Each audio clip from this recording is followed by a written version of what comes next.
കാവശ്ശേരി ഗ്രാമപഞ്ചായത്തിന്റെ നേതൃത്വത്തിൽ വികസന സദസ്സ് സംഘടിപ്പിച്ചു.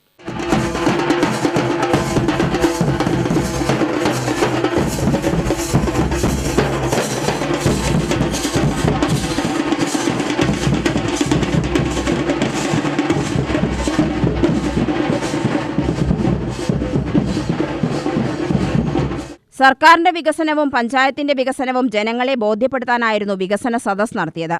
പി സുമോദ് MLA ഉദ്ഘാടനം ചെയ്തു. 53 കുടുംബങ്ങൾ ഇവിടെ സംസ്ഥാനത്താകെ 64,006 കുടുംബങ്ങൾ. ഇത് മാറ്റമാണ്. ആ മാറ്റം എല്ലാ മേഖലകളിലും നമുക്ക് കാണാൻ വേണ്ടി സാധിക്കും. ഇപ്പോ കേരളത്തിനകത്ത് 4,62,412 പൂർത്തീകരിച്ച ഭവനങ്ങളുണ്ട്.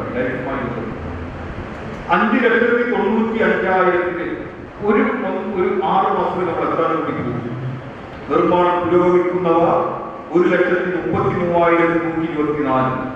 ആദ്യം പറഞ്ഞത് പൂർത്തീകരിച്ച് തടയുന്നത് 4,60,000. ഇത് കേരളത്തിന്റെ മാറ്റമാണ്.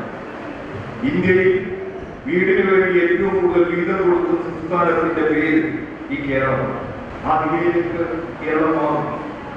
പ്രിയപ്പെട്ടവരെ, ആ മാറ്റത്തിനപ്പുറത്തേക്ക് പട്ടികജാതി കുടുംബങ്ങൾക്ക് 2 ലക്ഷം രൂപയാണ് സേഫ് പദ്ധതിയുടെ ഭാഗമായി കൊടുക്കുന്നത്. അതായത് പലപ്പോഴും ഈ സാമൂഹ്യാവസ്ഥയിൽ പിന്നോക്കാവസ്ഥയിലുള്ള ചരിത്രപരമായ കാരണങ്ങളാൽ പിറകിലേക്ക് നിൽക്കേണ്ടി വന്ന വിഭാഗമാണ് പട്ടികജാതി വിഭാഗം. അവരുടെ കുറ്റമല്ല, ചരിത്രപരമായ കാരണങ്ങളാണ്. ഗ്രാമപഞ്ചായത്ത് പ്രസിഡന്റ് C. രമേഷ് കുമാർ അധ്യക്ഷനായി.